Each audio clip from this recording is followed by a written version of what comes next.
Morning, everyone. Thank you as always for waiting. We were doing the usual, seeing if more of your students and colleagues were going to join us, but we need to start. It is now 10:12. And thank you also for everyone joining us on YouTube live stream.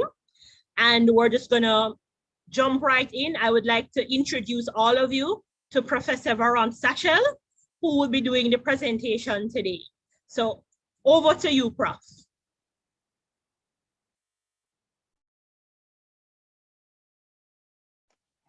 Good morning, everybody.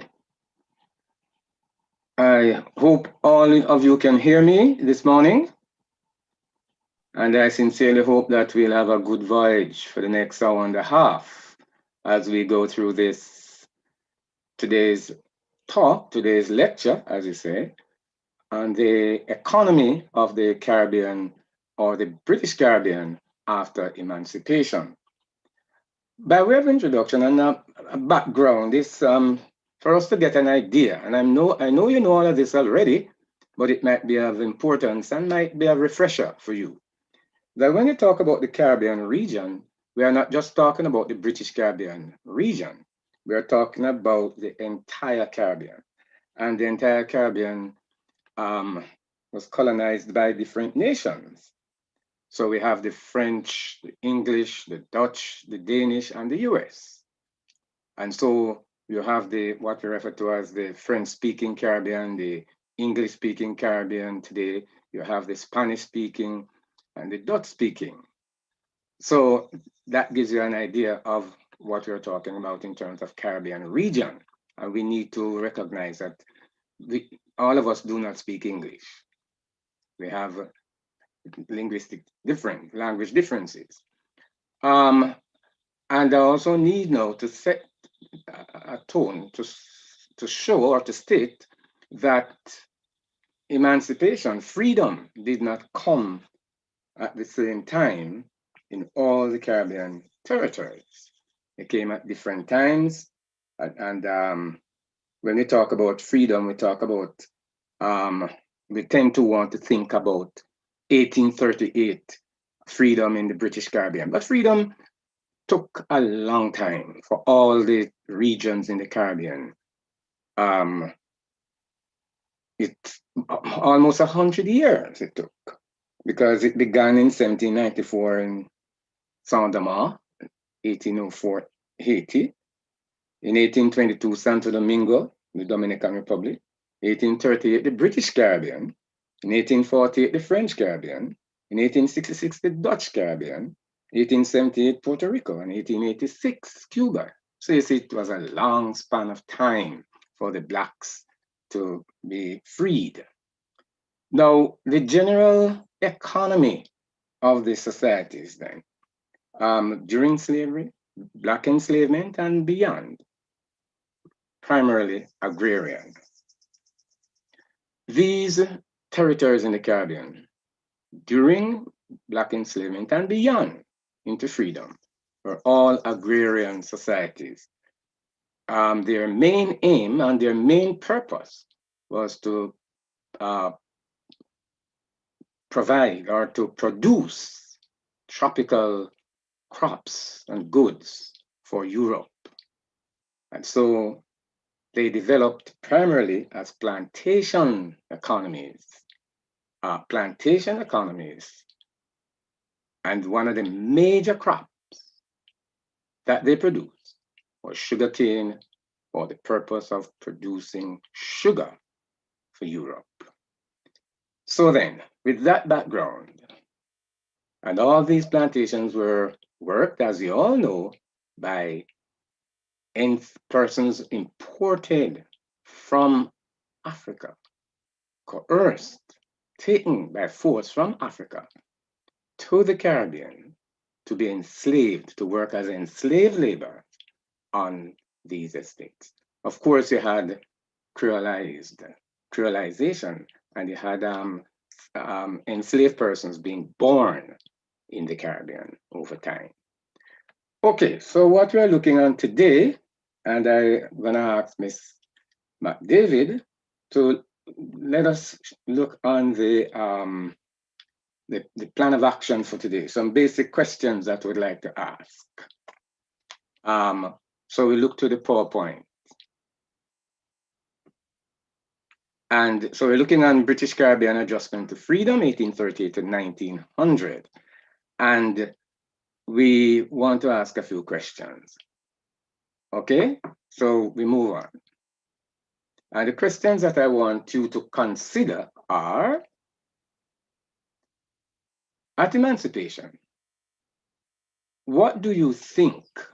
I mean, all of you here this morning, what do you think were the main concerns of? That's at freedom. What do you think were the main concerns of the planters? 1. 2, the imperial government and the local government, that's the local colonial government, and the former enslaved persons. What their main concerns and what were their expectations. So consider those questions. You're not going to answer me, you're not going to respond, you're just going to think about them as we move along. What do you think were the main concerns of the planters, the imperial and local governments, and the former enslaved persons? And that once you can get that framed in your mind, we can understand where we go from here. So we move on. So then, the main concerns can be placed in 2 categories, broad categories: the economic concerns and the socio-political concerns. The economic concerns and the socio-political concerns. So then, we move on. So what were the economic concerns of the planters and the imperial government? The main concern was the future of the plantation economy. The future of the plantation economy. And the plantation economy for most, if not all, the British territories were sugar, the manufacturing, the production of sugar, the sugar plantation. So there was, on the whole, uncertainty of the future. They were not quite certain as to where they're going to, what is going to happen. And we're going to look on to see why they would have these concerns, uncertainty. Then there was pessimism. Some felt that there would be a total collapse of the sugar production, and with the total collapse of the sugar plantation and sugar production, then you'd have a total collapse of the colonial economy. So there was pessimism. Few may be optimistic, but the vast majority held this pessimistic view. Without slaves, without enslaved persons, you cannot have plantations and you cannot have an economy. Another concern was labor. How are we, the planters would be saying, how are we going to be retaining the labor force that we have? How are we going to be maintaining them? Or at that same, maintaining the numbers? And how are we going to attract labor? So labor was a major concern. We're going to see how that pans out. Another concern was capital investment. How are we going to fund? If we are all going to fund the operation, how are we going to fund these plantations? How are we going to purchase technology, innovation? So we're going to innovate. We're going to need to deal with this new dispensation.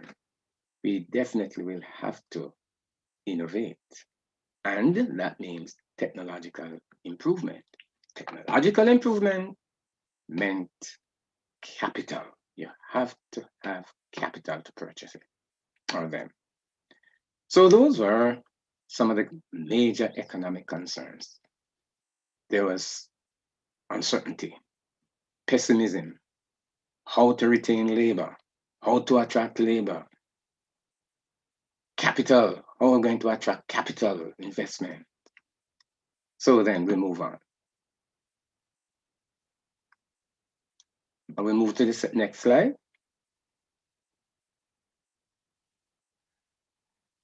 Now to the societal and political concerns. And this was on the planter's side. The main concern was the peace, safety, and stability of the region, of the territory. And this was all wrapped up in fear, total fear. Because after all, the system of Black enslavement, how the Blacks were treated, was barbaric. They were dehumanized. Blacks were dehumanized. Enslaved persons they lost their humanity. They were not seen as human beings. They were seen as property. They could be sold. They could be beaten. They could be maimed. They could be killed. The owner of the slave had total control over the life and well-being of another human being during enslavement. Now there was freedom. They didn't have that power and authority or total control of. So with that lost, they were in a quandary. They now became totally afraid of what would happen now. This society, the peace and safety and stability of the society would now be threatened. That's their view. Why? Retaliation by former enslaved persons. They felt that the newly freed would be retaliating, repaying them for what they had done then. So you can imagine, and you know, this, if you know that you have been terrorizing and dehumanizing and victimizing and actually abusing, physically abusing others, when that party gets the upper hand, you will expect them to retaliate brutally, or with equal brutality, or even more brutality than what you inflicted on them. So that was their view, retaliation by the former enslaved persons. Another view was that they would establish alternative independent communities, that they would leave the estates, leave the area, move into the interior in some territories, and establish alternate economic independent communities, as in the case of Jamaica and other parts of the Caribbean. You would have independent communities akin to, like the Maroon communities that developed during Black enslavement and beyond. So that was, there would be retaliation, and there would be a mass movement away, and there would be they would be establishing alternate Black independent communities. And if they had these Black independent, they would be establishing alternative African type government. And so the society would not be safe for white people. And they usually look on the situation as it evolved, true or falsely so, in Haiti. That was a society that had a Black government and it had lapsed into barbarism. So then the socio-political concern of the planters, main concern was safety and stability and peace. And this was all wrapped up in their fear of what would happen next. So move on. Next slide.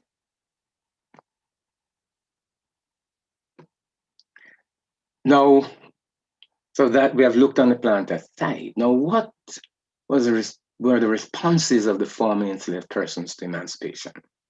What were their expectations and how they responded? Well, varied, as you may see. One, continuing on estates, and some opted to do. They had the freedom of choice. They could choose where they wanted to work, who they wanted to work for. And some continued on the estates.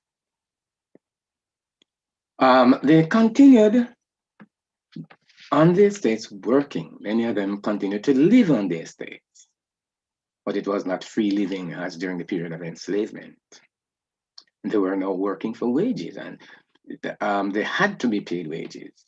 And so they had a choice of whom they would want to work for. And of course, in a labor market, you work for the individual or the organization or the institution that will pay you the highest wages. So then they could continue. Many of them could, and some moved off. They could move off the estates, as I said before, to work elsewhere, to live elsewhere, where they would feel much more comfortable or get a higher wages.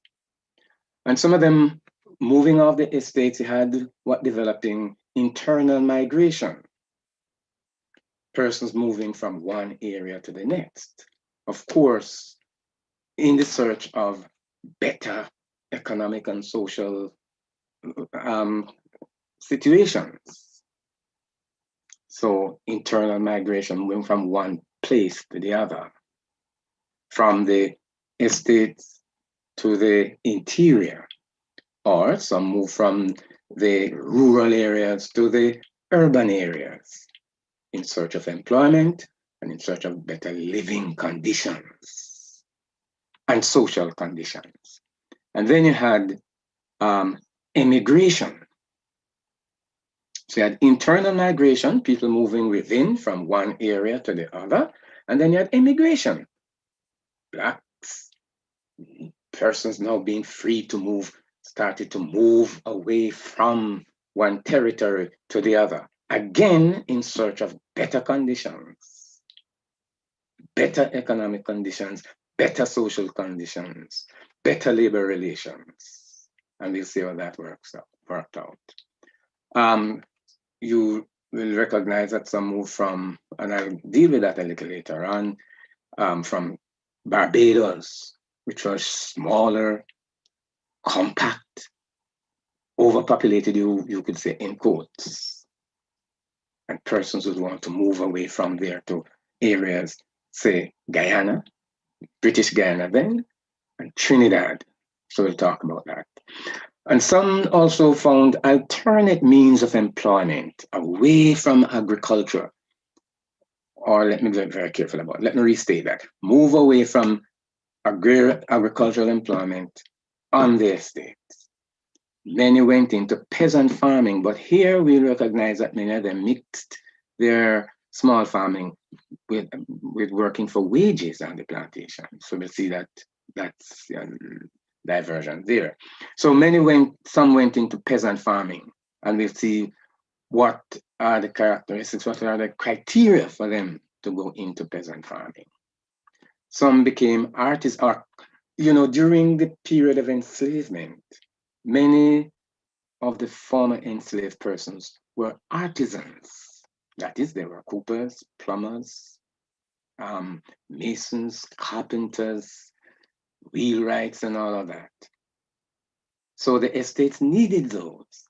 And as Barry Higman pointed out to us, in the case of Jamaica, the largest proportion of artisans and estates in Jamaica were the artisan enslaved persons were enslaved persons.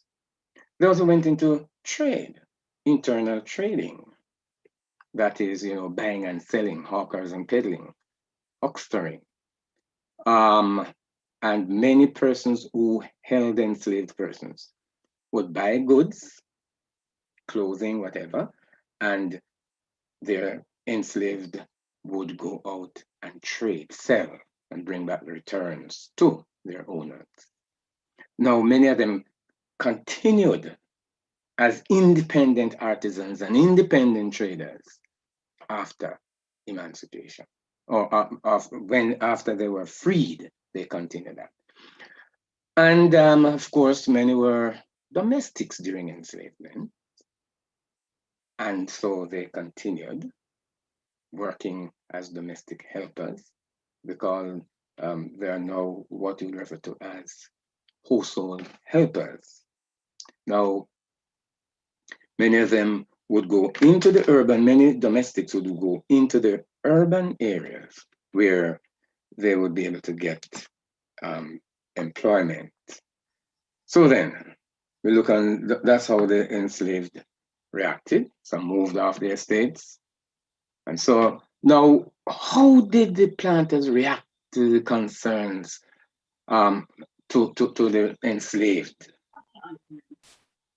How did they react when they found, first of all, remember their concerns were, one, the plantation economy was going to collapse unless you can maintain the labor force, and you can swamp the place with labor. So the first thing that they did was to ensure that the blacks would be not be free to move from one area to the other. When they recognized that blacks in Barbados are moving off into Guyana and Trinidad, they passed laws to prevent or to curtail labor migration, which they saw was depleting the labor supply. So a number of laws were passed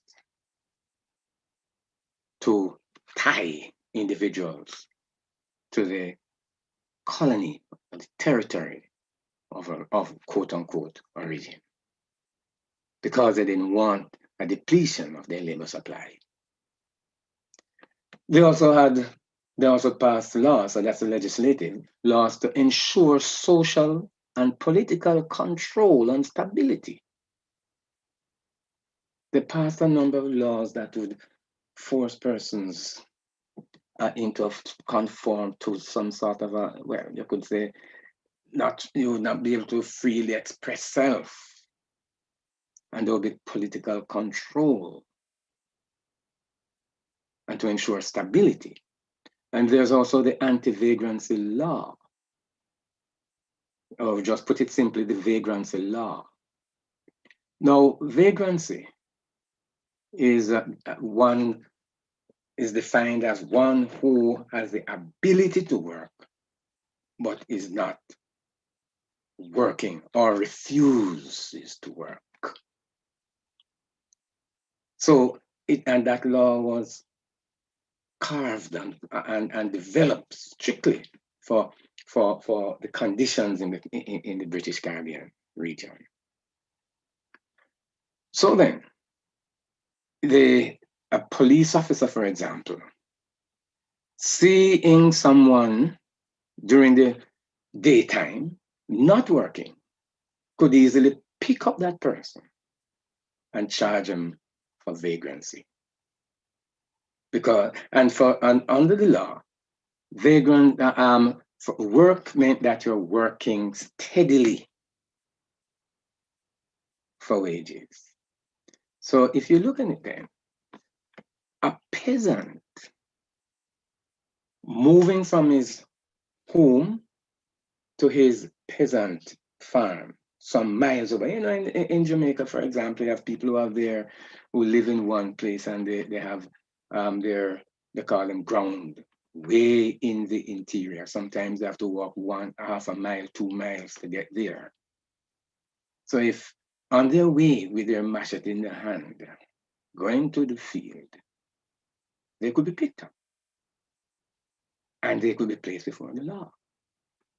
And this was one of the only laws in English statutes or jurisprudence that the onus of proof was on the defendant, not on the prosecutor, on the defendant. It was the defendant who had to prove that he was working, not the prosecutor. So then, it how do you prove that you are working? If the courts would argue that working on your peasant farming is not sufficient enough, on your peasant farm is not sufficient enough for you to be called a worker.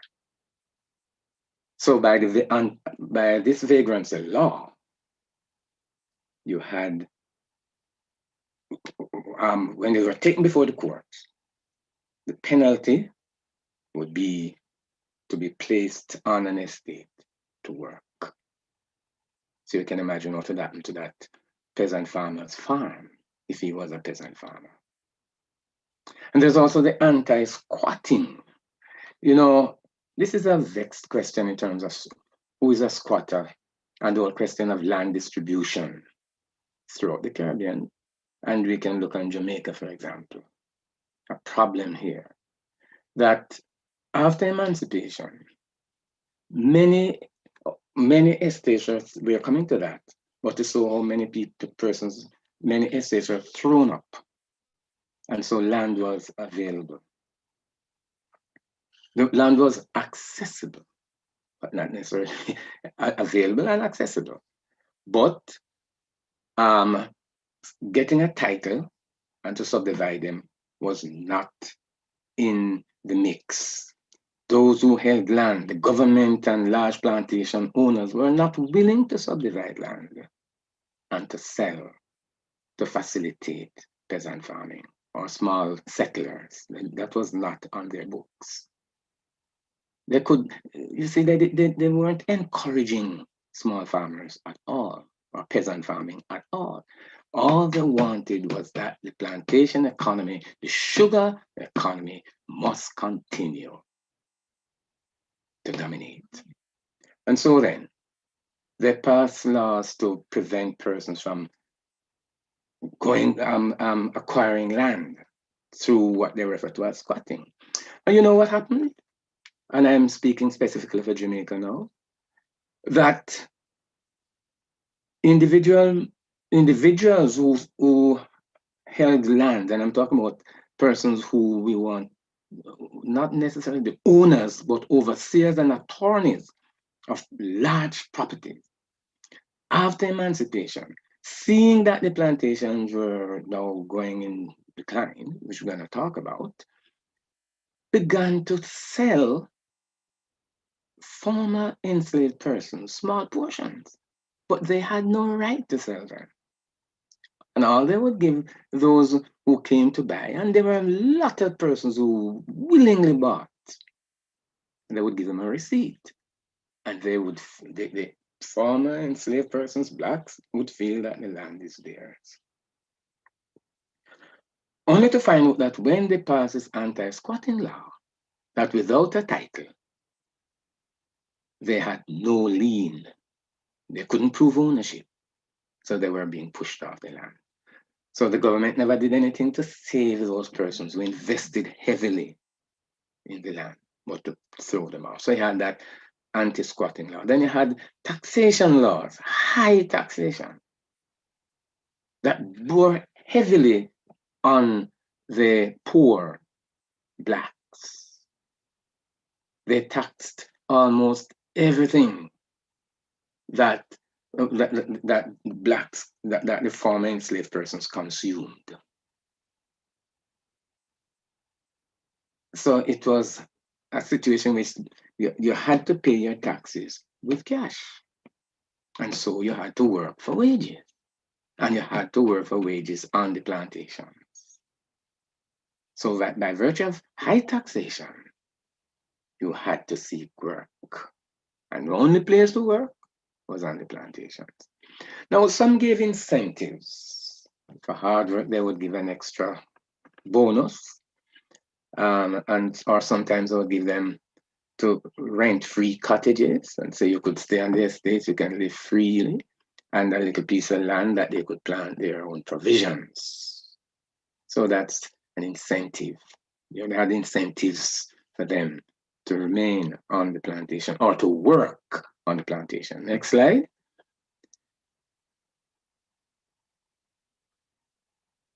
And they also manipulated wages.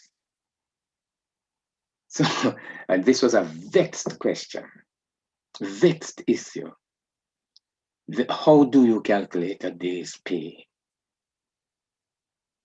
It was not, there was no unit, there was no conformity to, or there were no set wage rate. And they would determine if you lived on the estate, they would tie wages to rent, rent of housing, rent of land on which you have your small farm, and a whole lot of means and ways of paying low wages. So the blacks are in a real catch-22 situation because they were being paid low wages, but they were expected to, food costs are high, taxes are high, so they'll be working, and not having anything to show for it. And so we have high rental, denial of land, incentives, and importantly now, immigrant labor. Importing laborers from abroad, from overseas, to swamp the market and force blacks or the former enslaved persons to work for low wages. So we continue. Next slide. So now let us take a quick look at the sugar plantation now that we have laid that out. The sugar economy as it was. Now we're going to draw some statistics from British Guiana as it was then, that is immediately after emancipation, into say about 1900, Trinidad, Jamaica, and Barbados. And I'm going to say to you before we even look at them that there is a pattern that you can see pattern of growth, stability, and decline. So it was not uniform. In some areas there was growth, others stability, and others decline. Now let us look at those. Let us just quickly look at some of the figures, the data. Next slide. Next slide.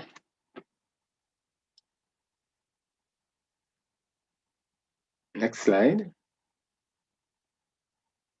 Okay. So if we look on British Guiana in 1830, what they were producing, and you sit back in 1830, that was before emancipation, it varied. And then after emancipation, it fell from about 60,000 tons to 35. But then it picked up, and after 1865, it showed astronomical. It showed growth. It almost doubled by 1915. So what you see is a pattern of growth, steady growth, steady growth. In Trinidad, let us look in 1830, 10,000. But by 1915, 5 times that, or almost 6 times that. The growth was 6-fold almost, over 5-fold in Trinidad. So here's astronomical growth from 10 up to 58, and it was soaring. In Jamaica, let us look from 69 in 1830, look where we were in 1915. This was almost 4 times less than it was in 6. So this was massive decline. So these, Guyana, Trinidad, growth. Jamaica, woeful decline in the sugar economy. The production was slid from almost 70,000 tons, 100 tons, or million tons, to 15, if you look at that. Let's go back to the previous slide, just for a minute. We're talking about 100,000 tons. And so you recognize that you need to put 3 zeros after those to see what we have. So come back to that slide now. Back to the, yes. And now in Barbados, what do you see? What do we have? Growth, some degree of stability, showed growth, and up and down, up and down, up and down, not steady. But there's a pattern of, there's a, I would call this more or less some stability. Of course, there are some years in which you had astronomical growth in 1890, for example, and 1885. But then, and again in 1875. But generally, apart from this 1875 to 1890 period, you know, it showed some degree of stability and slight growth, but it fluctuated. So that's what we have. This was a general pattern for these, and we can see that this may be, we can use these as major sugar producing areas, and this gives you an idea of the pattern of the sugar plantation economy, and using the output of sugar as that benchmark. And next slide. So what accounts for this pattern that you have looked on? Growth, decline, stability in the areas that we have looked at. So economic, capital investment and injection. In some areas, some territories, Trinidad and Guyana, for example, were getting local and foreign direct investment. Okay? And you also had high labor migration, which I'll talk about. And you also had in some areas high labor immigration. People coming in some areas, people leaving in others. Technological innovations, and I think Trinidad and Guyana outshone all the others in terms of technological innovation because we're getting capital investment.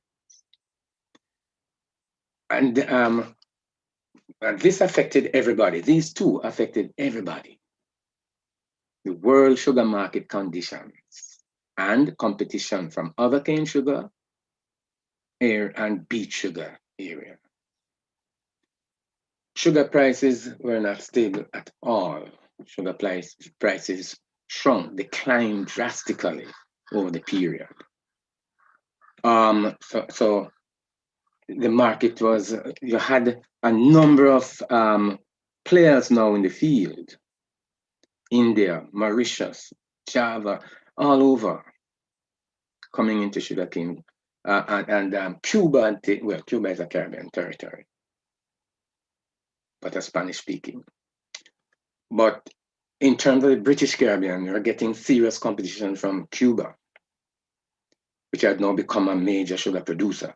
From India was producing sugar, Brazil, Mauritius, all of those. So you had new and old, rejuvenated regions. The sugar plantation rejuvenated in some areas, while in other new areas came into the fold. And so the market, the sugar market was now swamped. Sugar was reaching the market in large quantities. So the Caribbean no longer, quote unquote, dominated the British Caribbean, say on the British market. And you know, after 1848, you had the Sugar Equalization Act, which all sugar reaching England paid equal duties. So there was no preferential duty for the British Caribbean. And another competition, so you had other cane sugar producers. But then you also had the bounty fed, that they were giving bounties, meaning encouragement, incentives. Government was giving incentives to European planters to go into planting beet for the making of sugar. So you had no competition from cane sugar and beet sugar. Now beet sugar took off, and I want us to go to just look on beet sugar, the growth in beet sugar. Can we find that slide, please, as I talk about it? Beet sugar. Can we find that slide? Yes. Just look on how beet sugar now sort of almost threw cane sugar out of the market between 1840 and 1900. Cane sugar,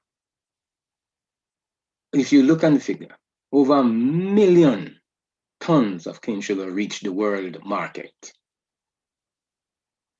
In 1840, just about 50,000 tons of beet sugar.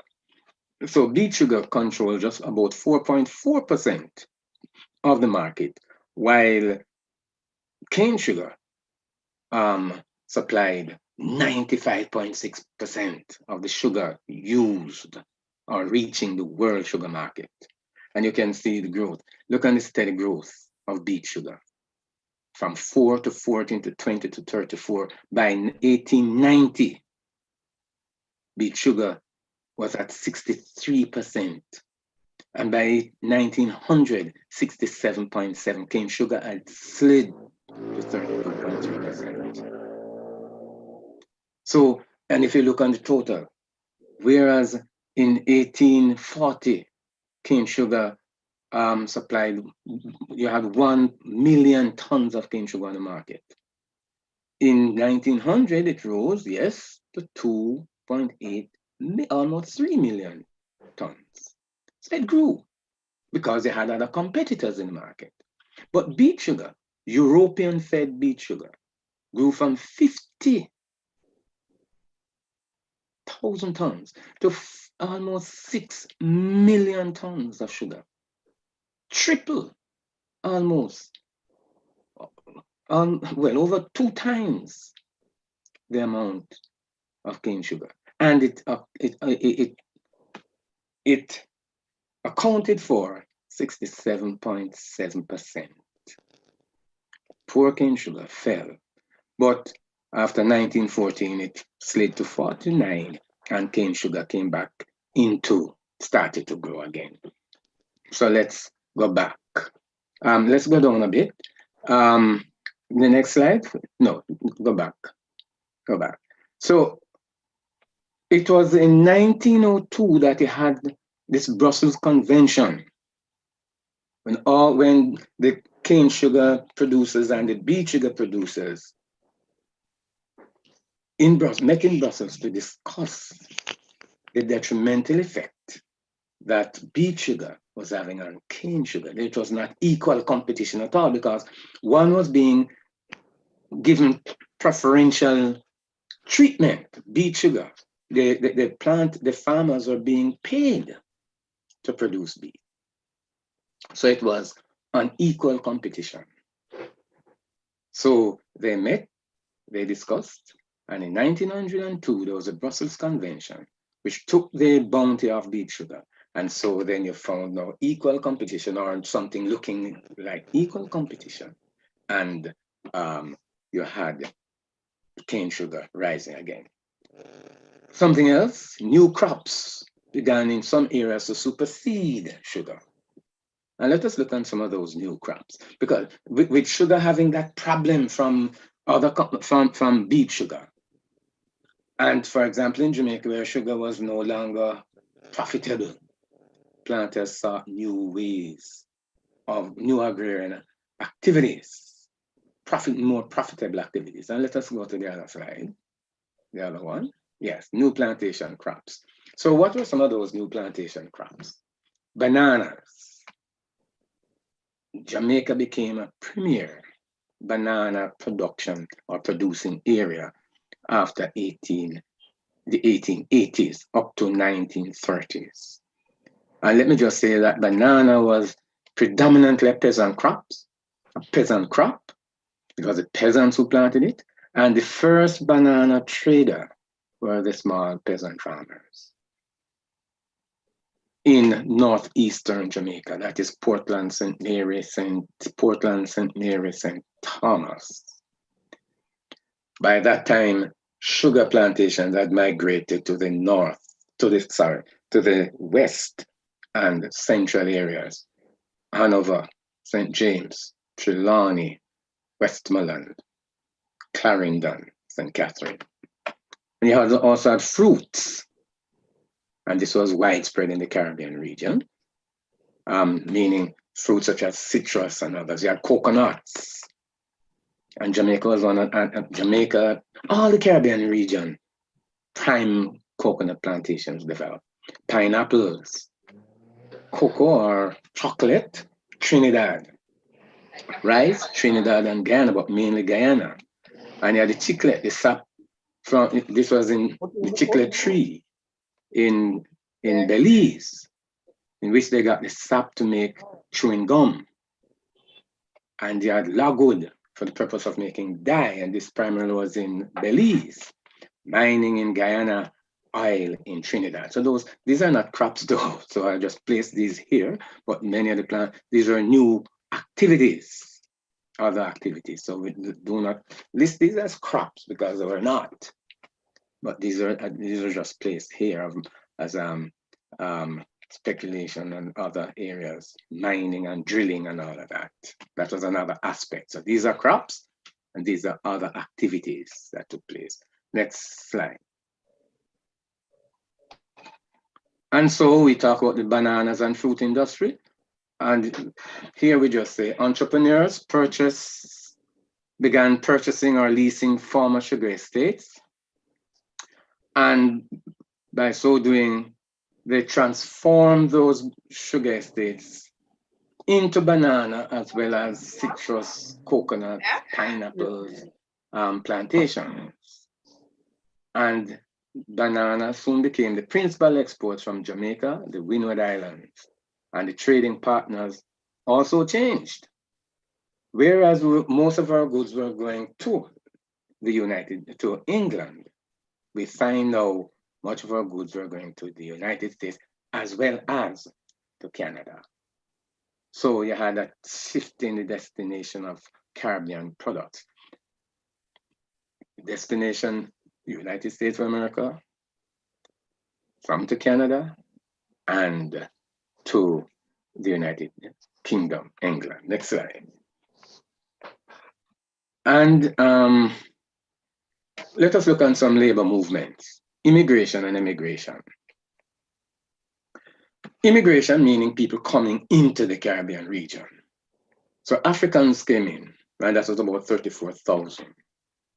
And then you had Europeans coming in, Irish, many of them came to Jamaica, German, many of them coming to Jamaica. There's a place in Jamaica in Westmoreland, I think it is, called Germantown. Germantown. They have the German settlers, they were placed in the middle of the island, or they call it the middle, but the interior of the island, to establish themselves as peasant farmers and to work, yes. But they were primarily there to develop a white peasantry in Jamaica. It never took off, but they're still there, you know, they're still there. And they're almost living as they were. I've been there once or twice. Maybe when you grow up, you don't want to take a trip. Can't remember the name of the town. They call it Germantown. Hello? But somebody will tell me the name later. So the Irish came to Jamaica. The Portuguese went to Guyana, 49,000 Europe. I can't get a full figure of the number of Europeans who came, but you know that 49,000 or so. Many went to Portuguese. Portuguese went to Guyana and to Trinidad. Next slide. And then Asians, meaning Indians and Chinese. And these made up the bulk of those who came to the Caribbean. So you had a few Europeans, a few Africans, but the bulk who came were Asians. The vast majority of the Asians who came, the Indians who came, went to British Guyana, 328,000. And 148,000 went to Trinidad. And that is why both British Guyana and Trinidad has a large concentration of East Indian or Indian population. You don't use the word East Indian, Indian population. Jamaica had 36,000. Now we have, and you know, we're in Jamaica, those of us who are familiar with Jamaica, that you have Indian settlements in Indians settled in certain areas, like in Vere, Clarendon, in St. Thomas, parts of St. Mary, and so on. They came, and where sugar dominated, there they were. And banana later on, there they were. In St. Lucia, just a few, 4,000, in Guyana, 3,000.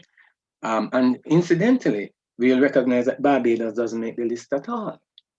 Barbados never needed immigrant labor because they had more than sufficient blacks to fill to work, and they passed laws to prevent them from leaving.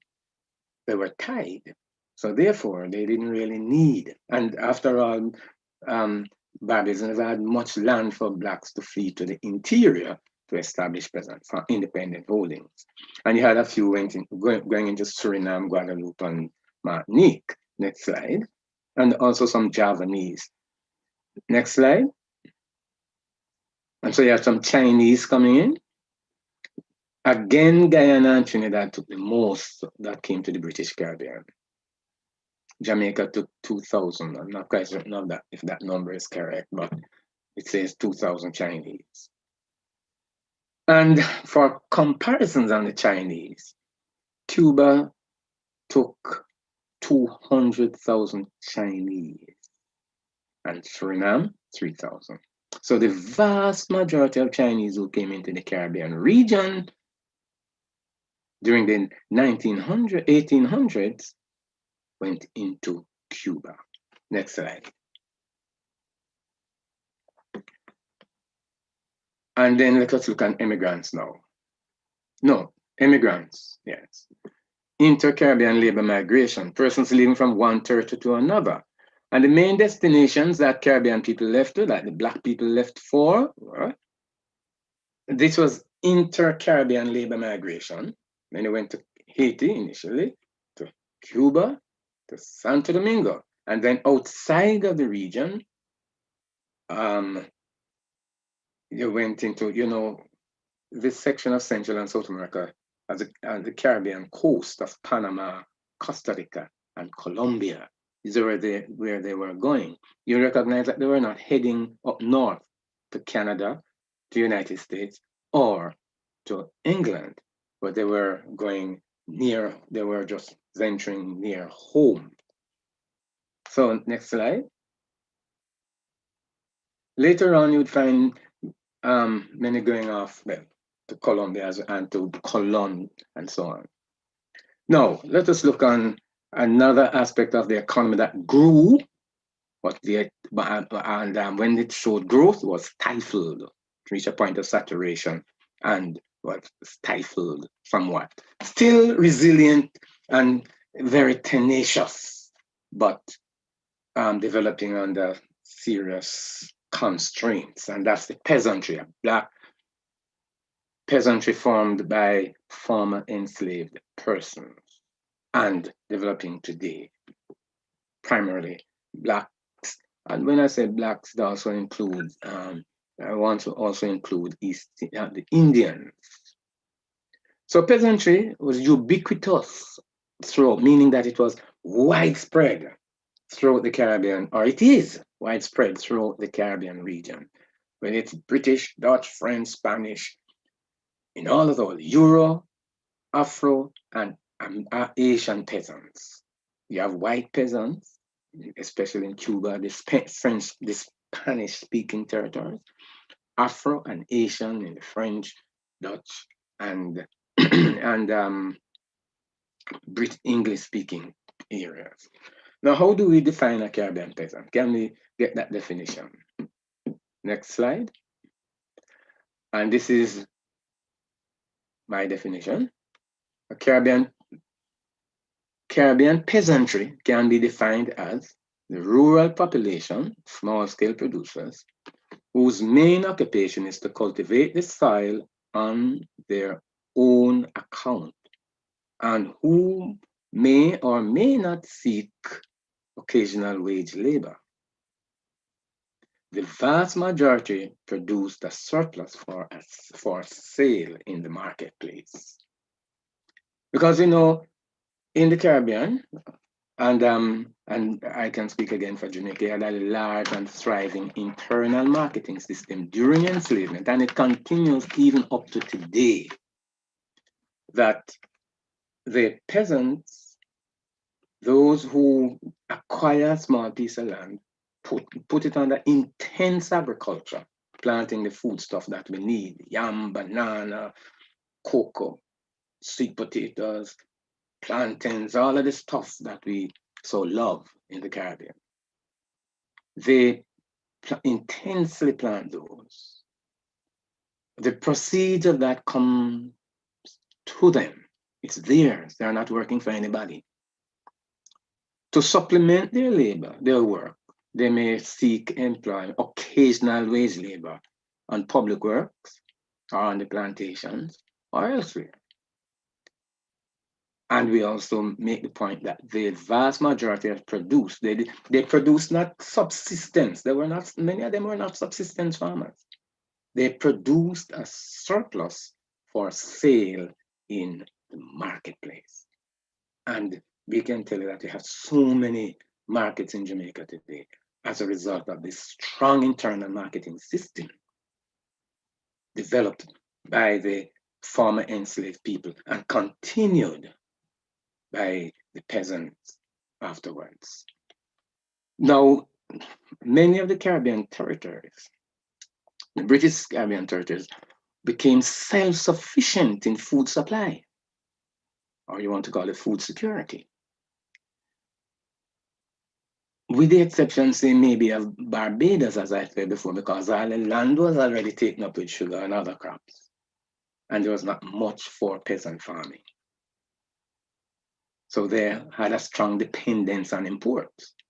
Places like Jamaica, they didn't have a strong dependence on imported food supply. Yes, they wanted their rice and their flour and their meal and and so on, but they were self-sufficient in food. As I said before, our grown provisions that we love so much, and we buy in the market. And if you should go downtown or any market on a Friday, Saturday, you see how crowded they are, because we all crave for our local domestic supply of food. So then, we move on. Now, how do we account for the growth and development of a peasantry after freedom? Continue. Well, some factors. At freedom, many of the former slaves had this deep-down quest for independence, to be free from anybody dictating to them or having a whip over them, telling them what they should do and how they should do it. And if they don't do it in that particular way, they will be severely punished. They just wanted freedom, to be away and to be independent. And so they would start to move off. And during the period of, and I don't know what indentureship, I don't think I need that there, but I think what we need to do during the period of apprenticeship, they got some form of gratuity for their work. I wouldn't call that wages, and that they would save to purchase land as soon as they were freed. And there was, as I said before, there was land available. Many estates are thrown up in Jamaica, for example. But this is not true for Barbados, remember. And in Guyana and Trinidad, where the sugar plantation are booming or growing, there would be land, yes, but not on the lowlands, but in the interior, yes, there would be land. In the interior in Guyana, I don't know, it's hostile. The interior of Guyana is very, very hostile. And the local indigenous people occupy the interior regions.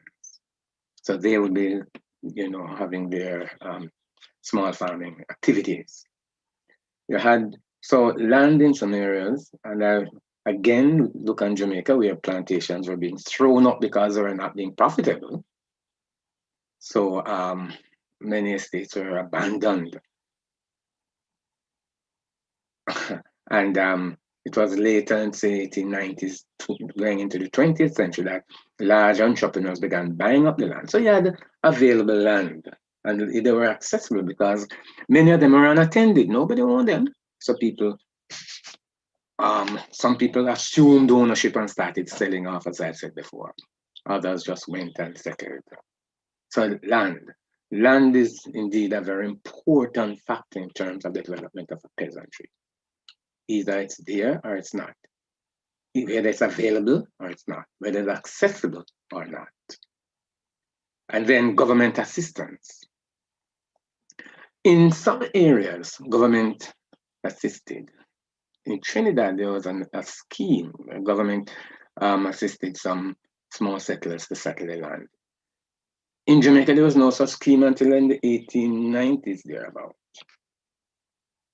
when Sir Henry Blake developed the small settler scheme in the mountains. But that came a bit too late.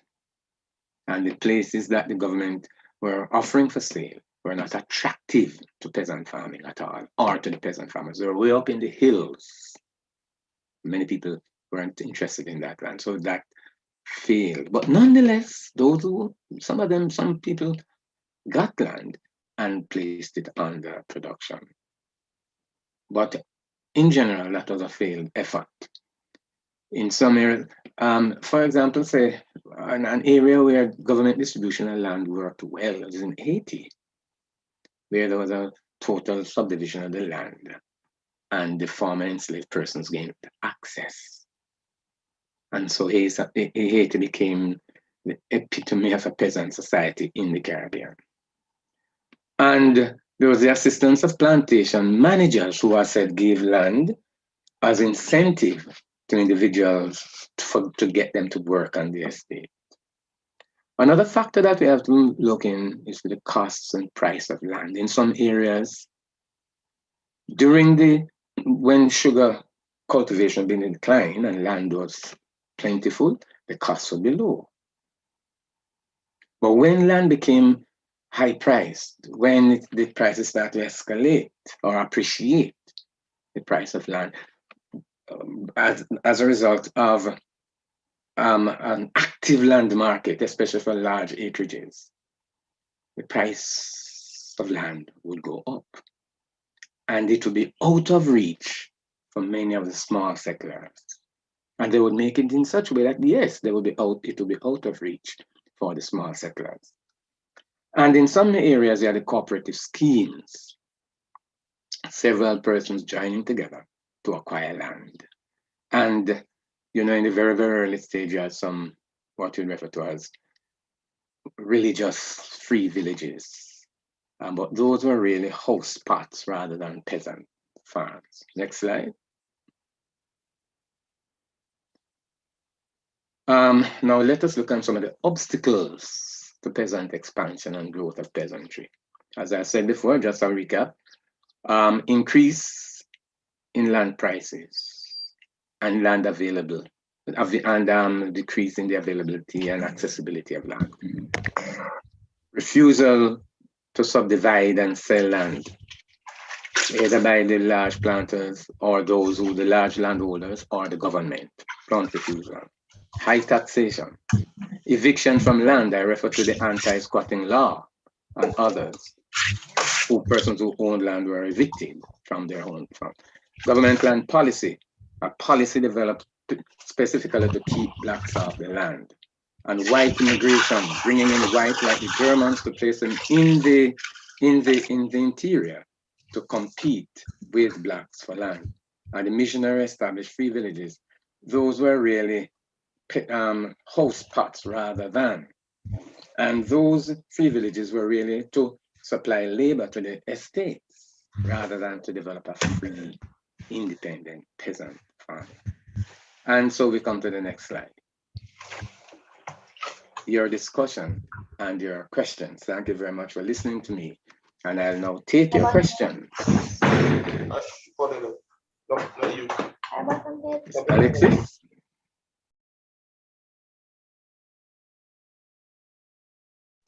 Hello? Hi, Prof. Sorry about that. I had to mute someone's mic. I just wanted to ask you first, Prof. there were some questions in the chat. Sorry, I could not answer them. I was trying to. No, this is the time to ask them. Yeah, this is the time to ask them now. I had to be doing everything for today, meaning doing the slides as well as doing everything. A lot of people are on vacation. Yeah, a lot of staff are on vacation this time of year. So me alone. So forgive me. I wasn't ignoring anybody in the chat. But some teachers, Prof, were asking, and I wanted to address it, that in the theme that we had sent out, we had said that we would be talking about Caribbean economy and slavery.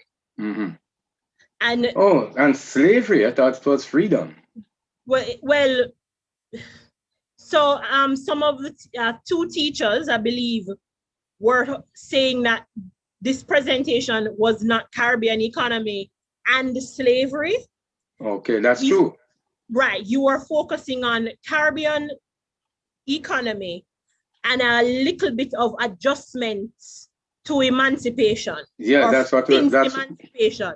So it was an amalgamation of the two themes on the CXC syllabus that Professor Satchel presented us with today. So I'm sorry if anybody felt misled about what we were going to be talking about. Yeah, what I got to talk about was the topic that I got to discuss with y'all was the adjustments, the freedom, the economy, the Caribbean economy after freedom. So I never thought it was my remit to discuss what went on during enslavement. Sorry about that. This is what I got, my terms of reference. So we apologize as well for that. But we still thank you for joining us. And if you have any questions for Professor Satchel, this is the time to ask it. If you guys want to unmute your mic or ask them in the chat feature. Oh, one of the questions is like, is there going to be another presentation? No, I am sorry, but this is the last one for this set of CSEC lecture series, but we will make it up to you by doing another CSEC lecture on Caribbean economy and slavery another time. So look out for that. So any questions, any more from the chat? But we can just make I have a question. Yeah. Oh, yes, please. I have a question. The professor was talking about there's a German town in Jamaica. Did he remember where that was? Yes, the German town is in St. James, Westmoreland. Near that border. I just can't remember the name. No problem. Yeah, but it's in the west, near the border of within the Bethel town area, St. James. You know, a number of parishes are within that area. St. James. May I speak? Hello. Please. Seaford Town. It is Seaford Town. Perfectly correct. Thank you very much. Seaford Town. Well, yes, thank you very much. Could you spell that? Could you spell that for me, please? SEAFORTH. Seaford Town. Yes. Thank you very, very much indeed. You're most very welcome. much enjoyed the lecture. Thank you. I just want to let anyone know, especially Audrey Carty, that yes. If you would like, you can actually contact the African Caribbean Institute of Jamaica, which is a division of the Institute of Jamaica. My division is National Museum of Jamaica, but ACIJ for short, they actually have a documentary on Seaforth Town on DVD that is free. So if anyone wants to have, all about the Germans that came, their descendants that are currently there, you can contact them and see if they have any more. They did a whole research project on it. So just putting that out there in case it came up. Seaford Town is almost one of those towns that are stuck in time. I think much of much of what it was like in the 1800s, 1830s, 40s, is almost as it is today. Not much has changed. It's a strong Roman Catholic town, and the settlement, as a place to go to see white peasants, white Jamaicans talking rank Jamaican. It's a place you should go. It's part of our culture, and it typifies our diverse culture. And it says, I have a question. After emancipation, were the slavery laws still applied to blacks? Like, were they still not allowed to vote or give evidence in court? For blacks? Could you read it again? I just saw.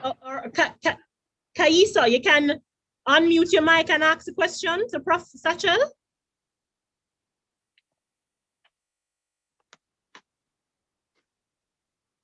Okay, I'll try read it again for you. It says, I have a question. After emancipation, were the laws still applied to blacks? Like, were they still not allowed to vote or give evidence in court? Okay. Her mic is not working, Prof. That's why she can't. Let me answer the question. At emancipation, the quote-unquote slave laws would be annulled. Each person would be seen as a citizen of the society. New laws would have been made for the purpose of controlling the blacks. But at the same time, each citizen would be subject to the existing laws. So yes, the slave laws would no longer be in vogue, in operation. They were subjected to the laws of the land for free people, because everybody was now free. The new laws would have been formed for the purpose, as I said, for example, the vagrancy law. For example, the Obia law, which was there from 1760, still existed. Those were on the books. So yes, those laws were annulled, and everybody was subjected to this law, this society. Now, were they allowed to vote? Well, yes. However, voting was restricted. They had a very restricted franchise. Each freed man, women were not allowed to vote, who owned property and paid taxes for that property. If their names appeared on the tax roll, they had the right to vote. So, for example, in Jamaica and elsewhere, under the representative system of government, once you paid taxes, once you held land and you paid taxes, you could vote. And a large number of blacks made up the electorate. So then, yes, they could vote. Of course, under the restricted franchise system that operated in the country at that time. It was not until 1944 you had this universal adult suffrage that everybody in Jamaica, for example, and later on in other parts, who had the right. Under universal adult suffrage, men, women, all over the age, then of 21 years of age, who were at the age of majority, had the right to vote. Does that answer the question?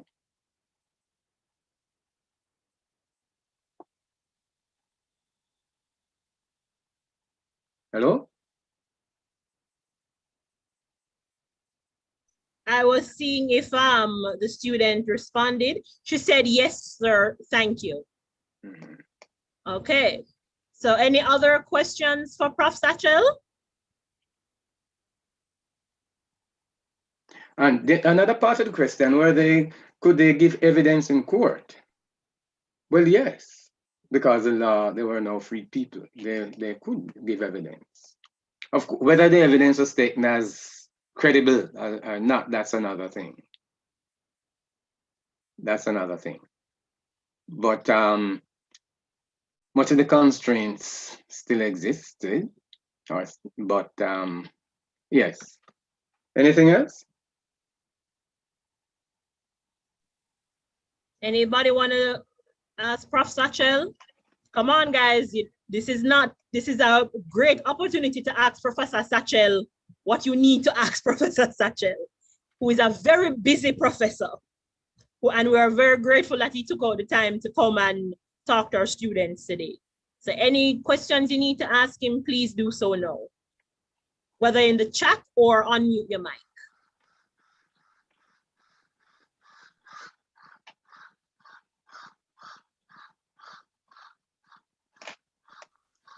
Many Could people you speak came. a little bit more on Chinese immigration, please, in the Caribbean, just a little?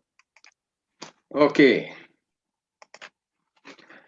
Of course, as I set the stage before, that there came, many immigrants came in during the immediate or not so immediate post-freedom period for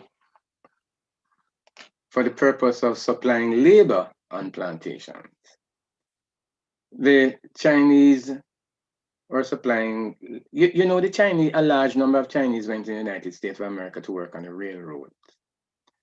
And China had a large population. And so the English, for example, tapped into the Chinese society, and a few were encouraged to come.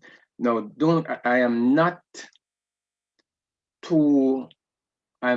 ashamed to say that I'm not too au fait on to remember exactly where they came from, but I do know that some came into Jamaica and to other parts of the Caribbean to provide labor.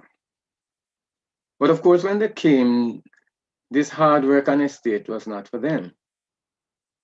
So many left the plantations and established themselves as small grocers, traders.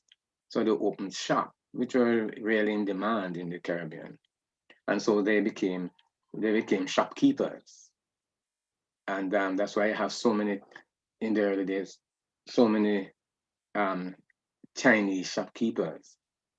You hear Jamaicans talk about the Chinaman corner shop. So every corner you had a Chinese shop. And every square village, almost every village square in Jamaica, the dominant shop, grocery shop in the area was a Chinese shop. They sold everything. So they didn't do too well on the estates, but they left the estates and went into retail trade as such. And they were all over the place. Many people are saying that they prevented Blacks from becoming small traders, small shopkeepers. And but they really dominated the retail trade in food, in groceries. I hope that helps. Is there anything else you would want?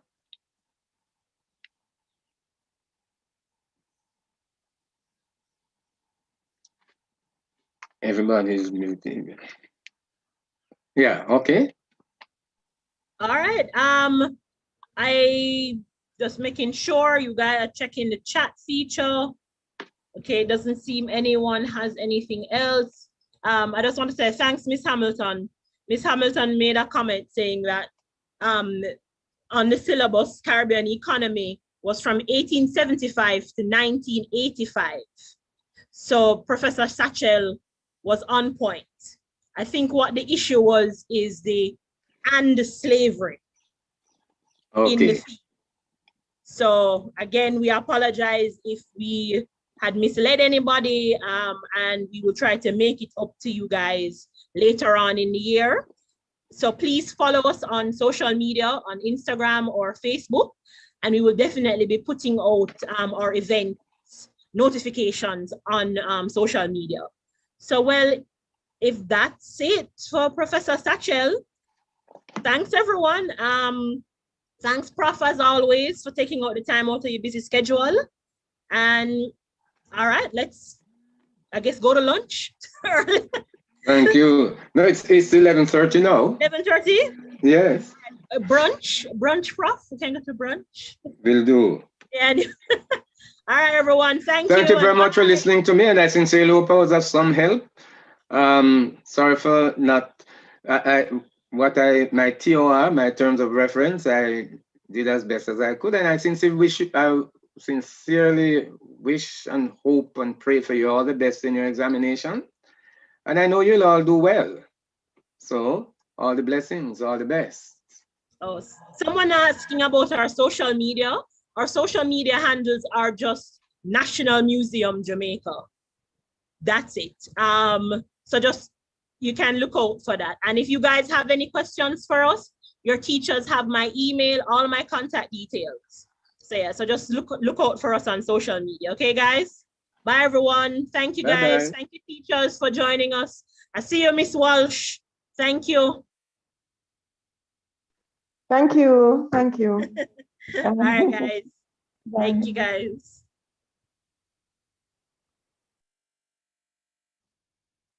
Mhm.